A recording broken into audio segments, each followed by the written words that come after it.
Dear students, in this module we will try to examine the fertility influencing policies. This is as part of the population policies and programs. Through this module, we will examine the global fertility trends. We will also have a look at the fertility trends by different regions. Then we will talk about replacement fertility and then move to the fertility projections at the global level and at the regional level. Then we will talk about measures adopted to raise or reduce the fertility levels. Then we move to the policies to address fertility in general, and then the policies to address adolescent fertility. Finally, we will summarize the learning outcomes of this module. Let us start with global fertility trends. Globally, the total fertility declined from 4.4 children per woman in 1970-75 to 2.5 children per woman in 2010-2015. Among all the countries with at least 90,000 population in 2013, number of countries with total fertility of 4 children per woman or more has declined from 135 during 70-75 to 45 during 2010-2015. Substantial decline in the fertility level in many of the countries. If we look at the fertility trends by region, the fertility levels and trends vary widely across the different regions as well as countries. For instance, the lowest fertility was recorded in Europe with the total fertility rate of 1.6 children per woman. This was during 2010-2015. If we look at the corresponding figure for rest of the countries or regions rather, it was 1.9 in case of Northern America and 2.2 in Asia and Latin America and the Caribbean, and the figure was 2.4 in Oceania and 4.7 in case of Africa. The highest fertility was recorded in Africa. Another important concept related to fertility is the replacement fertility. Whether the women are replacing themselves by one child or are they replacing themselves by more than one child, that makes a difference to the population growth of a particular country. The ideal scenario is that a woman gets replaced by one female child. Among 45 countries from the more developed region with at least 90,000 population in 2013, that was the denominator. 41 countries had already attained below replacement fertility or replacement fertility during 1990-1995. All the countries except Albania had reached below replacement or replacement level of fertility by 2005-2010. Let us now look at the fertility trends in more developed region. 36 countries from the more developed regions experienced slight increase in fertility between 2000 and 2005 and 2005 and 2010. Fertility in countries from the more developed regions was on an average at about 1.7 children per woman during 2010-15. On the other hand, in the less developed region, fertility levels continued to decline in majority of the countries. 41 countries from the less developed region reached below replacement or replacement level fertility during 2010-15. In the less developed region, if you take 2010-2015 as a reference period, the total fertility remained high at 4 children per woman or more than 4 in 45 countries. And these countries include 17 countries where total fertility was 5 children or more per woman. Let us now examine the fertility projections. Having observed the trend so far in terms of fertility levels, it is worthwhile to move towards the projections for fertility levels. These projections are given by United Nations. According to these projections, by 2030-2035, only 14 countries will have a total fertility of 4 or more children per woman. Substantial decline in the number of countries with having higher fertility of 4 or more children per woman. Number of countries with total fertility below replacement level of 2.1 children per woman increased substantially from 55 during 1990-95 to 86 during 2010-2015. And the projections indicate that the number of countries with below replacement level of fertility is expected to be 119 by 2030-2035, substantial increase in the number of countries that would have below replacement fertility by 2030-2035. Now, let us try to understand the kind of measures or policy initiatives implemented by various governments so as to reduce the fertility levels. These measures include integrating family planning and safe motherhood programs into primary health care systems, providing access to reproductive health services, promoting responsibility of men in sexual and reproductive health, raising the minimum legal age at marriage, particularly for the girls, improving female education and employment opportunities, discouraging son preference, and providing low cost, safe and effective contraceptive services. On the other hand, we also have information about the policy measures, the program initiatives that were taken by respective countries to enhance the fertility levels. These are the countries with very low levels of fertility, below replacement fertility levels. These countries felt the need to enhance the fertility levels, thereby enhance the population growth. The policy initiatives include baby bonus, family allowance, maternal, paternal and parental leave, subsidized child care,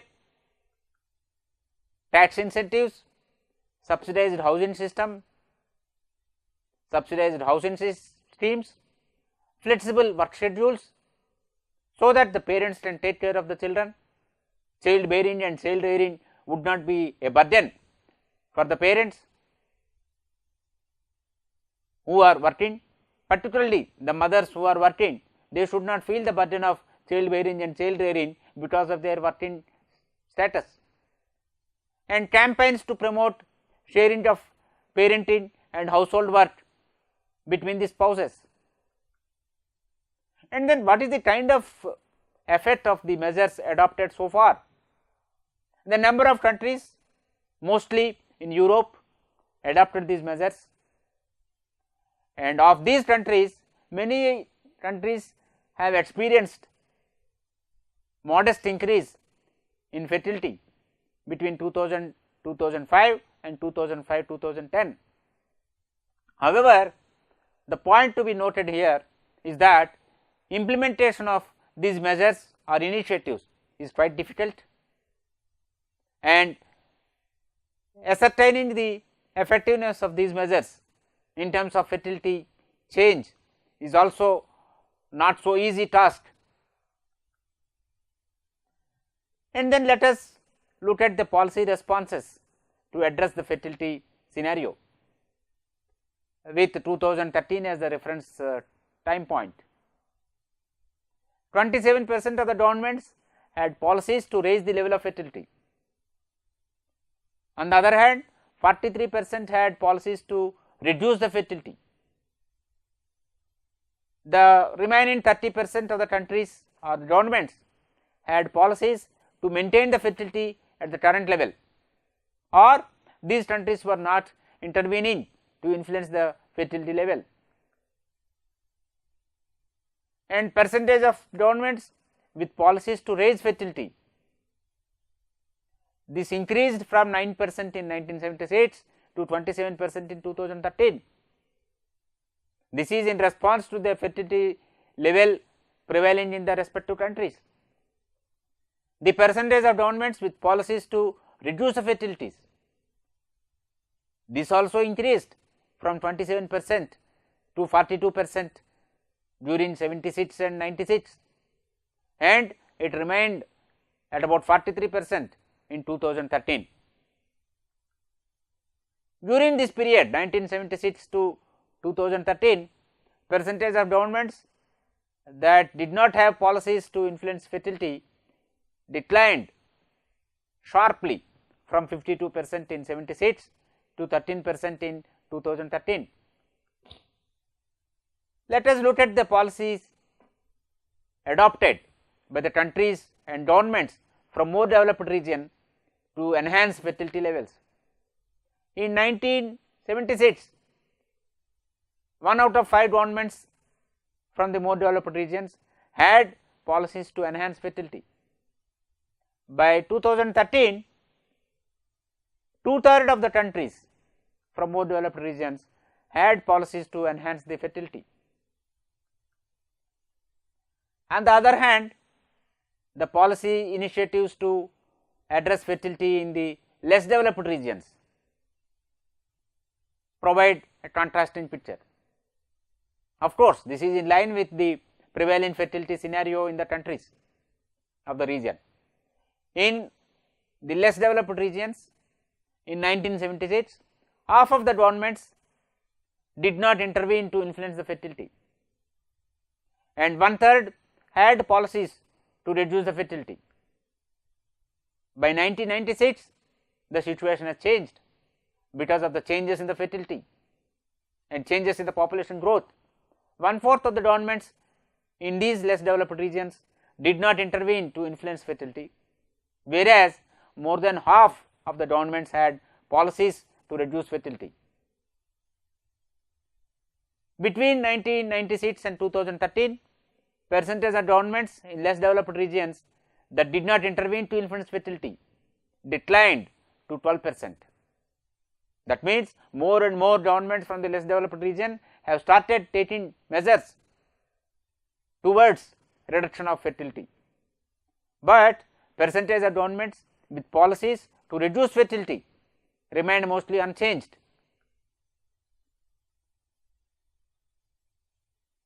In the more developed region, in 1976, only 1 in 5 governments had policies to raise fertility, but by 2013 this moved to more than 2/3. In 1976, half of the governments in less developed region did not intervene to influence fertility, but 1/3 had policies to reduce fertility. This figure 1 tells us about the government's policies to influence the level of fertility between 1976 and 2013. The first panel gives the percentage of governments that had policies to raise the fertility level. This increased from 9% in 1976 to 27% in 2013, threefold increase. The middle panel tells us about the policy response to maintain the fertility level or no intervention at all from the governments. This percentage declined from 1976 to 2013. In 2013, 30% of the governments had policy to maintain the current level of fertility or no intervention at all. The third panel gives the percentage of countries that responded towards reducing the fertility level. This enhanced from 27% to 43% from 1976 to 2013. All these figures are from the United Nations publication dated 2013. Now, let us move to the least developed countries and the kind of policy response from these countries. Since mid 1970s, in the least developed countries, increase in proportion of governments with policies to reduce fertility has increased substantially and significantly rather from 14% to 94% during 1976 and 2013, and decrease in percentage of governments in these region with no policies to influence fertility declined from 79% in 76 to 2% in 2013. Means most of the governments from the least developed area decided to have some policy to influence fertility.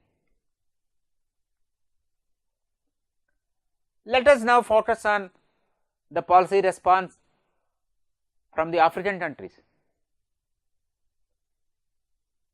The 1994 ICPD, International Conference on Population and Development, was a landmark conference in the history of population of the world, and one significant development in population policy post ICPD was in terms of increase in number of governments in Africa that reportedly have policies to reduce fertility.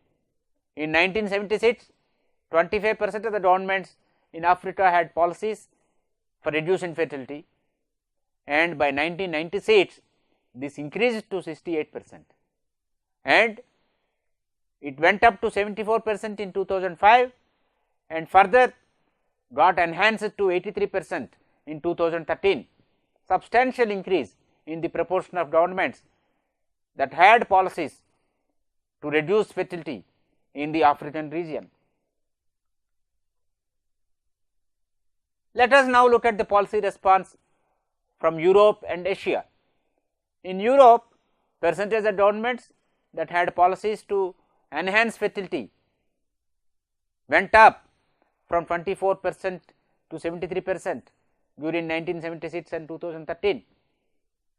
On the other hand, in Asia, 40% of the countries continued to have policies to reduce fertility, and percentage of countries that had policies to enhance fertility increased from 5% to 31% during 76 and 2013. Response of the more developed and less developed regions. This kind of comparison is very interesting. In the past 3 to 4 decades, more number of governments in less developed region with relatively high fertility levels have adopted policies to reduce fertility. On the other hand, the governments in more developed regions with ever declining below replacement fertility levels have adopted family friendly policies aimed at enhancing the fertility. Let us have a look at figure 2 that gives details about government's policies so as to influence level of fertility categorized by level of development. Namely, we have the results presented for more developed regions and less developed regions.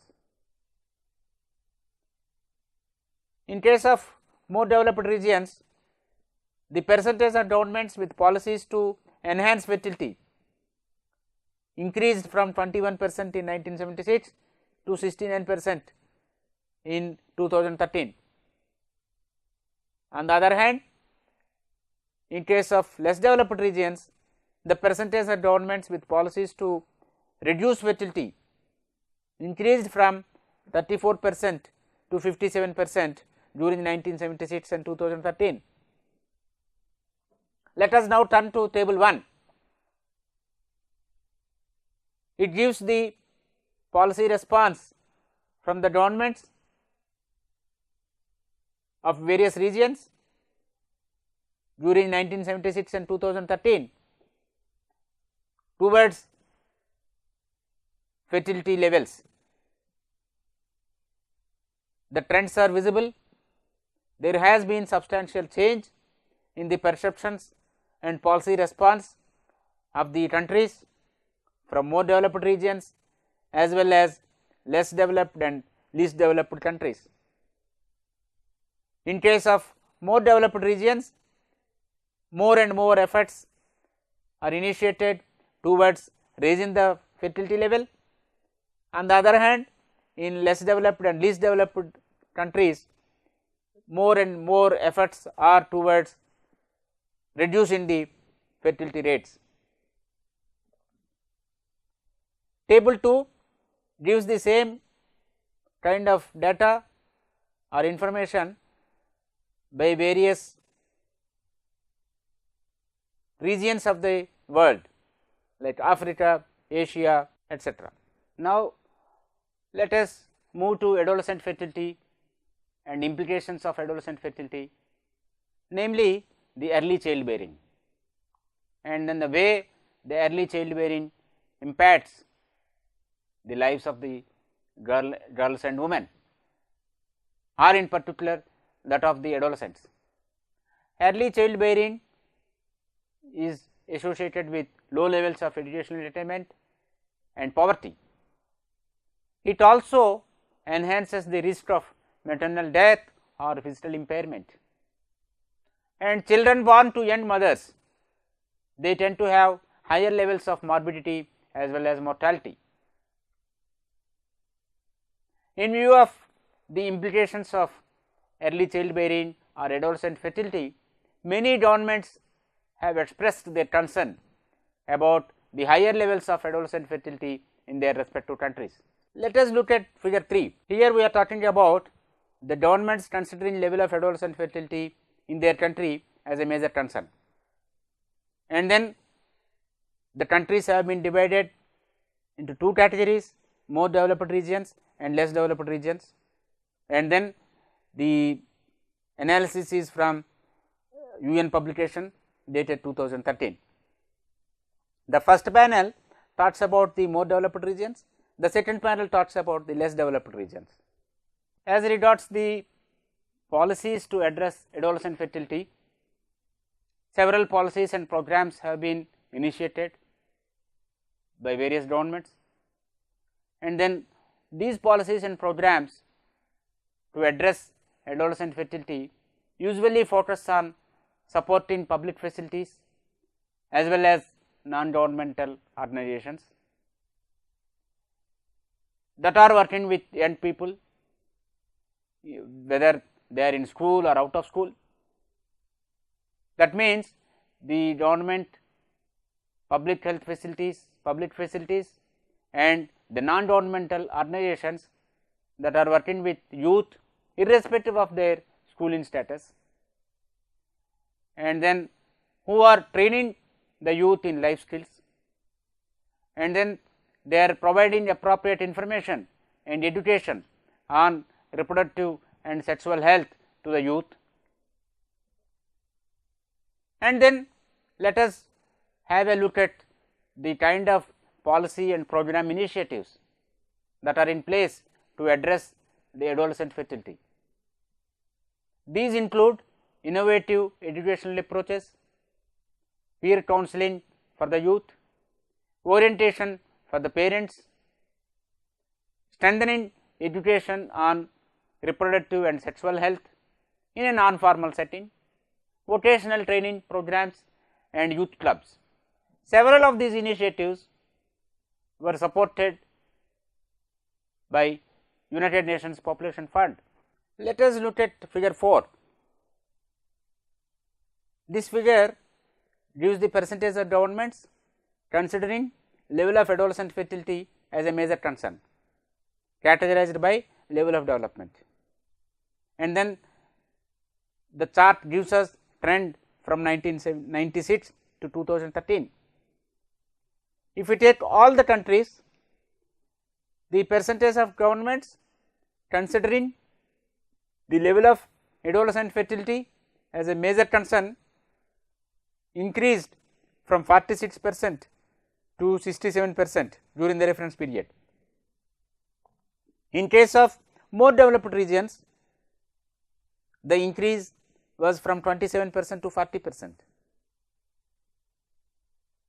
On the other hand, in the less developed and least developed countries, there has been substantial increase in the proportion of governments that considered adolescent fertility in their country as a major concern. It increased from around 53% to 76% in case of less developed regions, and in case of the least developed countries, it increased from 48% to 88%. We have to keep one point in mind here while analyzing this chart, that the policy response and the perception of the national government depends by and large on the current fertility trend. In this case, the current fertility levels of the adolescents. The level of adolescent fertility prevailing in a country determines the policy response of the national government. So, the chart has to be analyzed keeping this in mind. Now, let us move to table 3. It talks about government's level of concern about adolescent fertility from 1996 to 2013, whether it was a major concern or a minor concern or not at all a concern. For the world as a whole, the percentage of countries considering current level of adolescent fertility as a major concern increases from 46 to 67%, and only 8% of the countries considered the adolescent fertility as not a concern at all in 2013. In case of more developed regions, 40% of the countries considered adolescent fertility as a major concern, 42% as a minor concern, while 19% considered it as not a concern at all. In case of less developed and least developed countries, 76 and 88% of the countries respectively considered adolescent fertility level to be a major concern. Table 4 gives the response of the governments with regard to adolescent fertility by various regions of the world. In case of Africa, 80% of the countries in 2013 considered adolescent fertility as a major concern. In only 2% of the countries, it was not a concern. In Asia, 56% of the countries felt that adolescent fertility is a major concern. In Europe, the percentage is small with 40%, and Latin America and Caribbean, all the countries considered it as a major concern. And then governments with policies to reduce adolescent fertility from 1996 to 2013, the results indicate that across the world 60% of the countries were having policies to reduce adolescent fertility in 1996, and it went up to 90% by 2013. In case of more developed regions, the percentage of countries having policies to reduce adolescent fertility moved from 52% to 77%. In case of less developed, the increase was from 63 to 94%, and in case of least developed countries, 60% was the figure for 1996 and it reached 100% by 2013. Table 6 gives the analysis similar to table 5, but for the different regions of the country of the world. Let us now summarize about the discussion we had so far in this module, and then what kind of learnings we had from the discussion. The global fertility declined, but the fertility levels and trends vary widely across the regions as well as countries.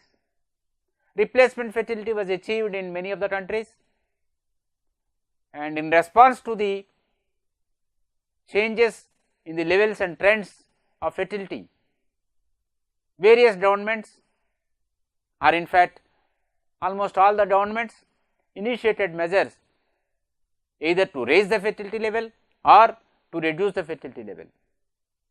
In the more developed regions, family friendly policies aimed at raising fertility levels were adopted.